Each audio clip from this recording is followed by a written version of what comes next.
केंद्रीय रक्षा मंत्री राजनाथ सिंह और चीनी रक्षा मंत्री वेई फेंगही के बीच शुक्रवार को 2 घंटे से भी ज्यादा देर तक बैठक हुई। बैठक में पूर्वी लद्दाख में सीमा पर तनाव को कम करने पर फोकस रहा। सरकारी सूत्रों ने यह जानकारी दी। पूर्वी लद्दाख में मई में सीमा पर हुए तनाव के बाद से दोनों ओर से ये पहली उच्च स्तरीय आमने सामने की बैठक थी। इससे पहले विदेश मंत्री एस जयशंकर और राष्ट्रीय सुरक्षा सलाहकार अजित डोभाल गतिरोध दूर करने के लिए चीनी विदेश मंत्री वांग यी के साथ टेलीफोन पर बातचीत कर चुके हैं।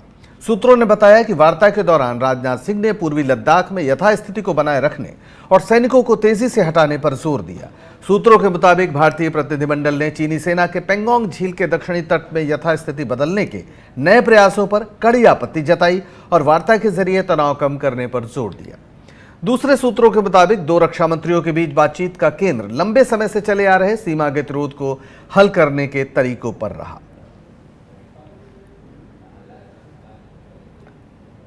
और चीन और भारत के रक्षा मंत्रियों के बीच हुई वार्ता पर कांग्रेस नेता तारिक अनवर ने क्या कहा कि बातचीत से ही मामले सुलझ सकते हैं, बातचीत जारी रखनी चाहिए। से कोई रास्ता निकाल लें, लेकिन चीन का क्या रवैया रहता है ये उस पर निर्भर करता है। और रशिया जाकर वहाँ हमारे रक्षा मंत्री चीन के रक्षा मंत्री के साथ वार्तालाप उन्होंने किया है। उसका क्या नतीजा निकलता है ये तो आने वाला समय बताएगा। लेकिन एक बात स्पष्ट है कि हम लोगों को भारत को इस बात का प्रयास लगातार करते रहना चाहिए कि जंग की नौबत नहीं आए और हम बातचीत से ही जो समस्या है उसका हम लोग समाधान निकाल लें। और रक्षा विशेषज्ञ retired major general Ashwani Siwach हमारे साथ जुड़े हैं इस पूरे प्रकरण पर बात करने के लिए। आपका बहुत स्वागत है मेजर जनरल अश्वनी सिवाच। आपने सुना कि किस तरीके से बातचीत हो रही है मॉस्को में रक्षा मंत्री हमारे और जो चीनी रक्षा मंत्री हैं उनके बीच, और दूसरी तरफ अरुणाचल से खबर आई है कि 5 भारतीयों का अपहरण कर लिया गया है। नाम समेत वहां के कांग्रेस विधायक ने सब ट्वीट किया है। इस पूरी परिस्थिति को आप कैसे एनालाइज करेंगे? देखो पंकज, आपको ऐसे देखना पड़ेगा कि ये जो बातचीत की कार्रवाई है इसका जो इनिशिएटिव भी चीन ने लिया है और चीन ने 3 बार रिक्वेस्ट किया और फिर हमारे ही होटल में आके जो चीन के डिफेंस मिनिस्टर थे भारत के डिफेंस मिनिस्टर से मिले हैं। बात ऐसी है कि आपको पता है कि चीन जो है हमारे इलाके में आया हुआ है, एक तो फिंगर 4 से लेके 8 तक और डेप्सेंग के इलाके में अभी तक है। किसी हद तक जो फ्रिक्शन पॉइंट थे जो गलवान का था, गोगरा का था, वो अभी थोड़ा सा चीन पीछे हटा है। और हम बार बार चीन को ये बता रहे थे कि आप विस्तारवादी बंद करें, आप यथास्थिति मेंटेन करें जो अप्रैल 2020 थी। और ये बातचीत चली हुई थी भारत और चीन के बीच में डिप्लोमेटिक लेवल पे भी और मिलिट्री लेवल पे, मगर इसका कोई समाधान नहीं मिल रहा था। चीन तस से मस नहीं हो रहा था। मगर जो 29-30 अगस्त को हुआ, जिस प्रकार से चीन ऑफेंसिव मिलिट्री मैन्यूवर के जोर से ब्लैक टॉप और जो हेलमेट टॉप को कब्जे में डालना चाहता था साउथ ऑफ पेंगोंग, उसको हमने प्रीएम्प्ट किया और हमने जाके उन दोनों हिल फीचर को पकड़ लिया। अब स्थिति ऐसी है पंकज कि थाकुंग से लेके जो आपका सापंगुर गैप है उसको सारा का सारा जो हाइट्स हैं वो हमारे कब्जे में है। जो स्टार्ट हो जाती है आपकी थाकुंग से आपका ब्लैक टॉप, हेलमेट टॉप, उसके बाद मकर हिल, आपका गुरुंग हिल, आपका रिजांगला, रिचिंगला और स्पांगुर का जो इलाका है वो पूरा हमारे कंट्रोल में। आपको पता है पहाड़ जो कंट्रोल करेगा, जो चोटी कंट्रोल करेगा, जीत उसी की होती है पहाड़ों में। तो जब से हमने ये कार्रवाई की है तो चीन बुखला गया है, क्योंकि आपको यह भी मालूम है 1962 में जो चीन ने अटैक किया था वो स्पंगुर गैप से ही किया था। अगर हमने इस इलाके को डोमिनेट कर लिया है और जमावड़ा हमारा बढ़ गया है, चीन की पोस्टें डाउन पे हैं, हमारी डोमिनेट, उनका कम्युनिकेशन और लॉजिस्टिक सिस्टम को भी हम एक प्रकार से फायर एंड ऑब्जर्वेशन से दखल कर सकते हैं, उनकी जो रोड पे भी कर सकते हैं। तो अब चीन का पासा बदल गया है और चीन को लगने लगा है कि साउथ में जो पेंगोंग का इलाका है वो 70 किलोमीटर के एकर हमारे डोमिनेशन में आ गया। इसीलिए चीन जो है बातचीत की पेश कर रहा है बार बार, मगर भारत कह रहा है कि हम बातचीत करेंगे मगर हम तभी मानेंगे जब आप डिसएंगेजमेंट और डी एस्केलेशन की बात करें।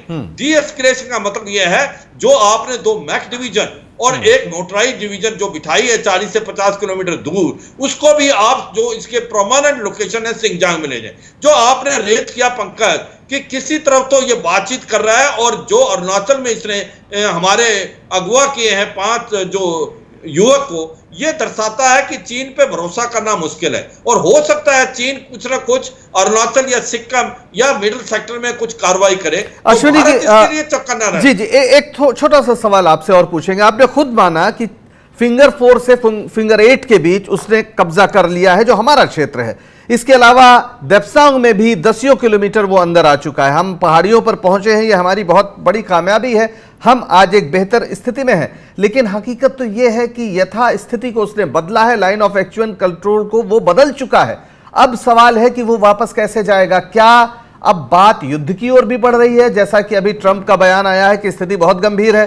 हमने सुना कि किस तरीके से मिसाइल्स को वहां पर उसका पूरा बेस तैयार किया जा रहा है। क्या अब स्थिति बहुत खराब हो रही कि जहां से अब शायद वापस लौटना मुश्किल है?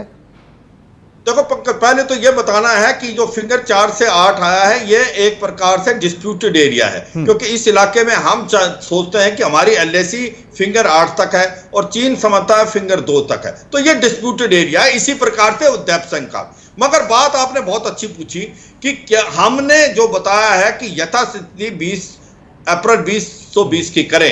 अगर आप नहीं करते हैं तो हम किसी हद तक जाने के लिए तैयार हैं। हम पॉलिटिकल मीन से भी, डिप्लोमेटिक मीन से भी इस बातचीत को सॉर्ट आउट करना चाहते हैं। हमारे पास मिलिट्री ऑप्शन भी एक ऑप्शन है। अगर सिचुएशन संभलती नहीं है तो हम एक प्रकार मिलिट्री ऑप्शन भी अपना सकते हैं। ये हमने साफ सुथरे शब्दों में चीन को बता दिया। मगर एक चीज समझो पंकज, जो हमने 29-30 अगस्त को किया है साउथ ऑफ पेंगेंगसो, पलटा बदल गया है। अब हमारे में इनिशिएटिव आ गया है। अब हम बातचीत करेंगे इक्वल के बीच में, और अब जो है आंख में आंख देख के चीन से करेंगे। अगर चीन के पास कुछ है, हमारे पास उससे ज्यादा है, क्योंकि साउथ ऑफ पेंगेंगसो में जिस प्रकार से हमने हाइट्स को ले लिया है, अब चीन जो है डिफेंसिव हो गया है। तो ये समझें, अब हो सकता है बातचीत का कोई हल निकले, क्योंकि हमारे पास भी कुछ है देने को, कुछ चीन के पास है। तो हम ये कहेंगे चीन को, ये जो फिंगर 4 से 8 है, और ये भी बताना चाहता हूं पंकज, किसी हद तक हमने फिंगर 4 की भी हाइट पकड़ ली है, और जो देप्संग की भी जो हाइटें थी उनके ऊपर भी हमने थोड़ा बहुत कब्जा किया है। हमने अपने आप को चेंज किया। तो कुछ एक जो 15-20 दिन में भारत का जो रवैया है वो ये समझ आया है। देखो, आपको समझना चाहिए, पहाड़ी इलाकों में जिसने चोटी पकड़ ली उसको चोटी से वापस लेना मुश्किल है। तो हमने क्या किया, क्विड प्रो किया है। अगर उन्होंने कुछ चोटी पकड़ी थी, हमने दूसरी चोटियां पकड़ ली है। पर जो हमने चोटियां पड़ी है पेंगेंगसो के साउथ में, उससे तो सारा गेम चेंज हो गया, क्योंकि चीन का जो अगर इस तरफ आने का जो रास्ता था उसको बंद कर दिया, और हमने अपना रास्ता खोल दिया चीन की तरफ जाने में, क्योंकि एक प्रकार से ये हाइट डोमिनेट करती है। तो मुझे लगता है चीन को अब हमारी बातचीत मानेगा। क्यों मानेगा? क्योंकि उसके पास बहुत कुछ घुमा है पेंगेंगसो के साउथ में। हमें देप्संग से वापस जाना, मैं ये फिर कहता हूं पंकज, मुझे अभी भी डर ये है कि चीन का पूरा मकसद है देप्संग में, वो हमें कहीं ना कहीं एक प्रकार देप्संग से बात में अटका के आपको पेंगेंगसो में लाता है, क्योंकि देप्संग में उसका मकसद है कि डोमिनेट करना। जो रोड बनी है दरबुक शोक दौलतभाई गोल्डी, और उसको ये भी मालूम है कि ये जो सब सेक्टर नॉर्थ है, जो डीबीओ है, ये कि 8 किलोमीटर साउथ है काराकोरम पास से, और हम अगर अपना जमावड़ा बढ़ा लिया सब सेक्टर नॉर्थ में, तो हम कहीं ना कहीं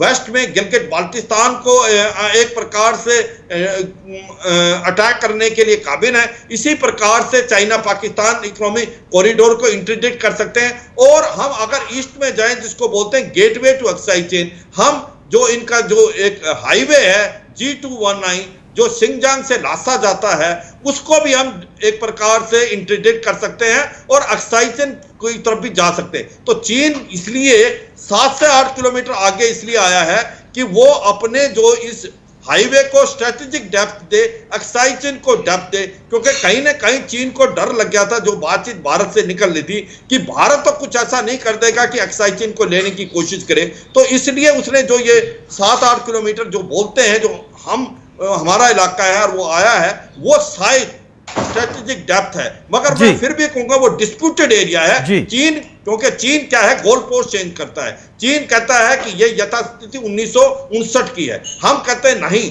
हम चाहते हैं कि यथास्थिति अप्रैल 2020 की करें। मगर ओवरऑल सिचुएशन ये है पंकज, सिचुएशन नाजुक है और आप टेंशन बढ़ी हुई है, मगर आज हमारे पास सिचुएशन हमारी चीन से बेटर है, क्योंकि हमारा जो जमावड़ा है, मिरर डिप्लॉयमेंट है, हमारे टैंक्स हैं, हमारे गन्स हैं और हमारी एयरफोर्स की एज है।